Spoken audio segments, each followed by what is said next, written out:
그러면 강의는 이 정도로 마쳤는데요. 학생들이 아마 궁금한 것들이 있을 것 같습니다. 이게 꼭 프로젝트 관련된 게 아니더라도 본인이 강의 들으면서 갑자기 생각나는 질문이나 단상들도 좀 공유해 주시면 좋을 것 같아요. 손 드시면 제가 설명하겠습니다. 안녕하세요. 협동과정 도시설계학 전공 원종민이라고 합니다.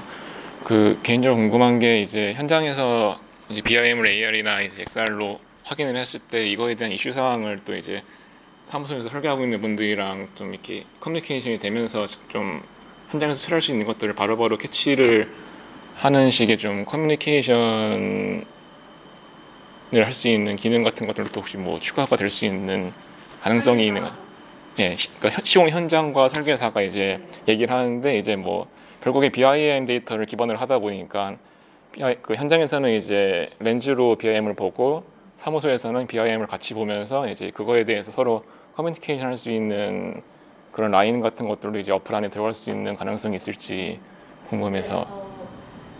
되게 중요한 부분이긴 한데 좀 안타까운 부분은 건축물 같은 경우에는 설계감리가 어느 정도 좀 정착이 되어 있는데요. 조금 설계감리가 없는 경우가 되게 많고, 특히 이렇게 작은 프로젝트 같은 경우는 이제 설계사에서 원래는 설계사가 이제 예를 들면은 이제 우리가 하다가 이슈가 생기면 설계사한테 이거 이슈를 알려주고 설계사가 와서 어떻게 수정했으면 좋겠다 해서 도면까지 주면 우리가 그대로 시공을 하는 게 맞아요. 그게 정석인데 설계 감리 자체가 계약이 안 돼 있다 보니까 설계사가 한 번도 볼 기회가 없습니다. 그러면 굉장히 이제 좀 당황스러운 경우가 어떤 경우가 있냐면 저희가 CAD 도면을 가지고 그걸 그대로 BIM으로 만들어서 얹었는데 1m가 차이가 나요. 그러니까 어디서부터 쭉쭉쭉 줄여야 되는데 그러면 그 선택을 사실 시공사가 하면 안 되거든요. 설계사가 해야 되는데 결국 설계사가 이유는 여러 가지 있겠지만 베이스 파일을 잘못 쓴 거죠. 아니면 그 베이스 파일과 현장 측량 그 파일이 다른 겁니다.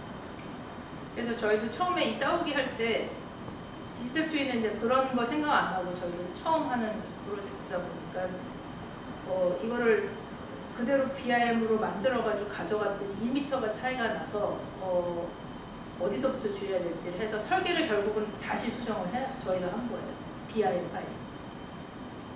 근데 저는 굉장히 다행이라고 생각하는 건 이거를 시공 중간에 알지 않아서 많은 경우는 이쪽부터 시공하고 이쪽부터 시공하다 가운데서 안 맞는다든지 이런 경우가 있으면은 프로젝트 자체도 굉장히 안 좋아지고 모양도 안 좋아지지만 여러 가지 이제 시행착오들이 생길 수밖에 없어서 그렇게 만들어봐서 우리가 1m가 다르다는 거를 안 것 자체가 상당히 좋은 이제 선례라고 생각했어요. 그래서 이제 만약에 이제 설계 관리가 있다고 하면은 그 부분에 대해서 커뮤니케이션이 당연히 되고 저희가 그 클라이언트랑 할 때도 아까 잠깐 보여줬던 그런 그 날짜별로 된 그런 것들을 보면서 현장에 안 나가고도 바로 할 수 있었거든요. 그러면은 그래서 사실 클라이언트 되게 좋아했어요. 현장에 몇 번 덜 나가도 이런 것들이 이제 커뮤니케이션이 되니까 굉장히 신뢰감이 굉장히 높아졌다고 할까? 그래서 저희가 이렇게 이런 것들을 했을 때 다 도큐멘테이션이 돼 있으니까 굉장히 신뢰감이 높게 결정들을 빨리빨리 할 수 있었다고 생각해요. 안 그러면 현장에 나가서 확인하고 줄자로 재보고 이렇게 했을 텐데 그런 과정이 다 없어졌죠. 네.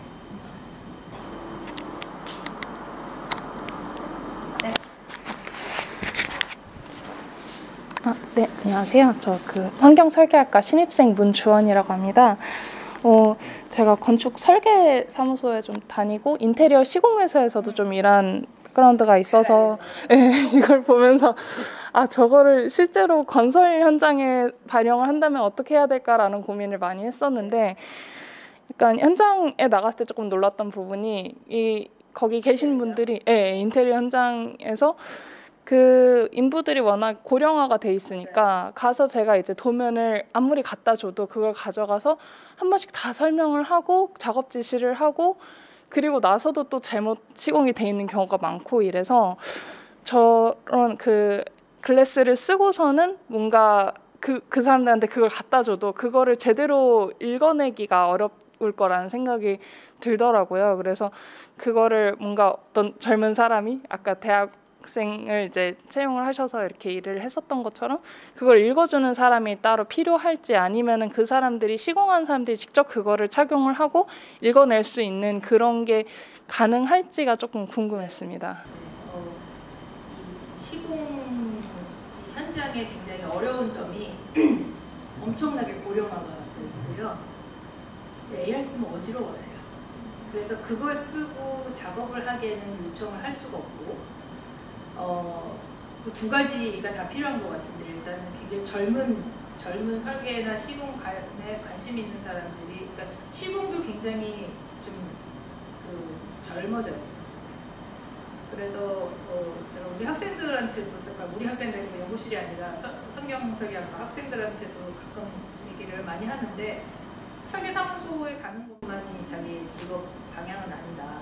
연구원을 갈 수도 있고 설계사무소 갈 수도 있고 시공도 할 수 있는데 지금 이제 여러분들이 만약에 시공 현장으로 간다 그러면 반드시 이런 툴들을 장착을 하고 갔으면 좋겠다. 그냥 일반적인 도면하고 그러면은 왜냐하면 그게 사실 경쟁력이 되거든요. 고령화된 10년, 20년 일을 하시는 분들 절대 이길 수 없어요. 여기는.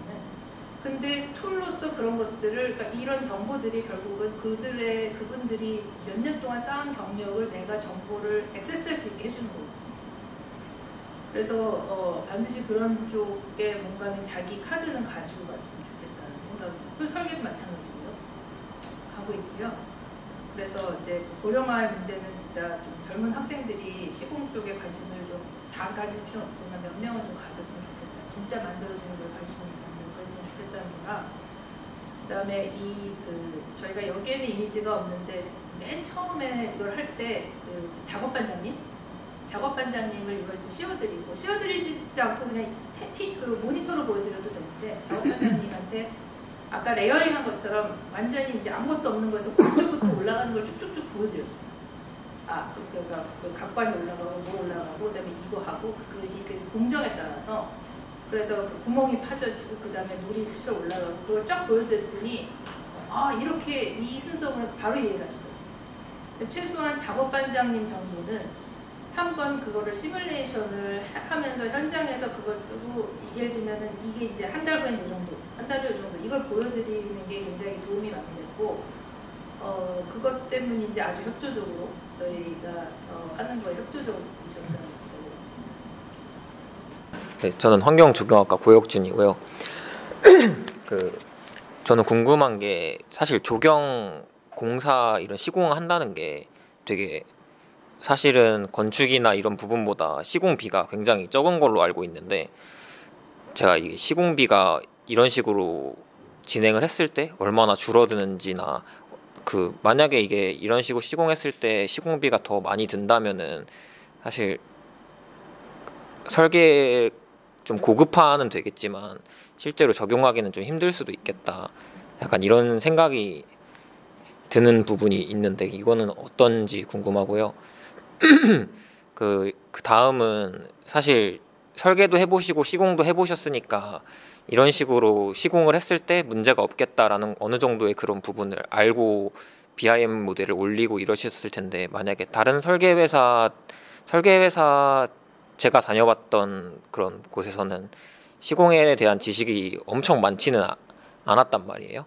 그래서 그런 식으로 다른 설계회사에서 이런 식으로 설계를 했는데 사실은 이게 시공에는 적용이 되게 어려운 부분이다 라고 하면은 계속 대화가 엄청 많이 주고 가야 될 텐데 이게 효율적인지 이런 게 좀 궁금합니다. 처음에 이런 솔루션이나 기술적인 것들을 생각했을 때 제가 개인적으로 생각했던 목표는 굉장히 어렵고 불가능한 디자인을 시공을 할 수 있었으면 좋겠다. 그러니까 누구나 할 수 있는 예를 들면 뭐 사각으로 하는 정원, 뭐 텃밭만 이런 거에 이런 걸 쓸 필요 솔직히 없어요. 가성비가 안 나와요.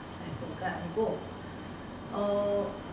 그러니까 우리가 어쩔 수 없이 그 설계상으로 굉장히 난이도가 높고 굉장히 정확도를 요구하기 때문에 그동안에 시공을 못했던 것들 또는 시공을 하면서 굉장히 시행착오가 많았던 것들 해결하는 솔루션이 됐으면 좋겠어요. 근데 그동안에는 사실 이런 것들 시공하기 어려우니까 우리가 보통 덤다운 한다 그러는데 좀 그냥 이렇게 유기적으로 갈 것도 그냥 사가고 그냥 원형으로 바꿔버리고, 그러니까 이게 설계가 컴프로마이즈를 하는 거죠. 시공 기술이 안 따라오기 때문에. 그런 부분이 특히 조경은 굉장히 많거든요. 근데 그런 부분들을 그래도 설계 의도에 맞춰서 설계한 그 형태나 의도 그대로 만들 수 있는 기술이 있어야 되지 않느냐라고 생각해요. 그래서 말씀하신 대로 이거는 모든 조경 시공을 위해서 사용할 수 있는 건 아니에요. 하지만 예를 들면 머릿속에 그리고 있는 어떤 설계사에서 이런 걸 만들고 싶은데 이게 정말 기술적으로 굉장히 어렵고 시행착오가 많이 될 것 같아요. 예를 들면 건물을 볼게요. 건물이 사각일 때는 그렇게 만드는 게 어렵지 않은데 프랭크 겔이라든지 이렇게 굉장히 복잡한 건물들이 나왔을 때는 그런 건물들이 나오게 된 계기는 거의 대부분 디지털 기술이에요. 그게 이전에 모컵으로 만드는 그 수준이 아니고, 그러니까 파사드 같은 것들이 자유롭게 된 그 시점이, 그리고 결국 파사드를 디자인할 수 있는 알고리즘 툴이 생기고 그런 어떤 컴퓨테이션 디자인 툴이 생기면서 그게 파사드도 복잡해졌고, 그런 것들을 만들 수 있는 레이저 커팅이라든지 아니면은 그 3D 프린팅이라든지 이런 기술들이 나오는데, 조경에서는 그런 기술들을 아직 못 쓰고 있거든요. 그러면은 건축물은 그렇게 파사드에 자유가 생겼는데 조경은 그런 지형이 됐던 아니면 포장재나 이런 걸 할 때 그런 자유가 있는가 이렇게 생각해보면 우리는 아직도 여전히 유니페이버 정도 수준, 골프장의 마운딩 수준을 못 넘어갔어요. 근데 이런 툴들이 있으면 굉장히 정교한 지형 설계가 가능하고 굉장히 정교한 포장이라든지 구조물이라든지 이런 것들을 할 수가 있다고 생각해요. 그래서 툴을 안다는 건 이걸로 이렇게 할 수 있겠네 라는 것들이 설계가한테 이제 새로운 무기가 하나 더 생긴다고 생각하고, 그러니까 절대 그냥 우리가 그냥 평범하게 만들 수 있는 걸 만들기 위해서 한 건 아니에요. 그런 면에서 그러면은 이게 장사가 되느냐 사무실. 그렇기 때문에 어떤 기술적인 것에서 기술적인 개발이 어렵고 그런 회사가 그동안 없었던 겁니다. 그리고 이제 회사에서는 이제 이런 것들을 병행하기 위해서 조경에서 이런 기술을 하면서 조경의 마켓이 작기 때문에 이제 그 창업한 스타트업에서는 이제 플랜트 건설까지 같이 해서 그 안에서 이제 어떤 자원을 찾고 있죠. 그러니까 조경만을 위해서 하기엔 되게 어렵게 많이 좀 이제 바뀔 때가 되고 이걸 어떻게 만들었지 하는 그런 걸 만들고 싶은데 그런 작업들이 사실 우리나라에서는 잘 많이 못 나오는 사실이고 해외도 이렇게 많지 않고, 그래서 그런 것들을 좀 가능하게 하는, 그러니까 하나를 정말 마스터피스를 만들 수 있는 그런 솔루션이었으면 좋겠다는 게 저는 개인적인 바람이고요. 그 외에 나머지는 일반적인 도면으로 해도 큰 문제 없어요. 그리고 이거 할 때 돈이 이제 가성비가 이제 비용이 아껴졌느냐, 재료 비용이나 재시공 비용은 당연히 아껴졌는데 이걸 솔루션 개발해야 되잖아요. 컴퓨터 공학한 사람들이나 C++이나 이런 어떤 그 컴퓨터 언어하는 사람들의 인건비가 더 높죠. 그러니까 실제로는 돈을 벌지는 못했어요. 공사로. 하지만 누군가 개발은 해야 되는 거고, 이제 그런 것들을 이제 보통 그 R&D 지원비를 받아서 개발하죠. 그러니까 어려운 길이에요. 그러니까 그래서 왜 이렇게 디지털화가 안 됐는지 생각해 보면 사실 실제로 이걸 가지고 매출 만들고 어떤 회사를, 그러니까 기업을 이끌어 가기에는 이렇게 비용 그게 안 나오는구나. 그리고 그것 때문에 사실 많은 설계사나 시공사 쪽에서도 관심은 있지만 실제로 하시지 못한 이유. 그래서 그런 거를 그래도 학교와 연계를 해서는 좀 할 수 있지 않을까 해서 하고 있는 거예요. 어렵습니다. 네, 여러분 좋은 질문들 감사하고요. 그리고 사실 조경 설계라는 게 굉장히 분야도 다르고 활용되는 기술이나 프로그램이나 좀 달라요. 근데 뭘 하던 간에 여러분이 정말 이건 내가 정말 자신 있게 잘 다룰 수 있다는 그런 단순히 툴이 아니라 방식, 그다음에 과정 이런 것들을 여러분들이 대학원에 와 있는 동안은 좀 습득하고 졸업을 하셨으면 좋겠다고 생각해요. 이게 꼭 가상현실이나 BIM이 아닐 수도 있고요. 그게 연구 방법이 될 수도 있고 뭐 다른 프로그램들도 있고 프로그램은 단순히 도구인데요. 그것으로 여러분이 뭘 할 수 있는지는 무궁무진하다고 생각해요. 그래서 그런 가능성들을 최소한 한 가지 정도는 가지고 졸업하시고 사회에 나가서 새로운 분야를 개척할 수 있는 좀 원동력이 됐으면 좋겠어요. 네, 이상으로 강의 마치겠습니다. 감사합니다.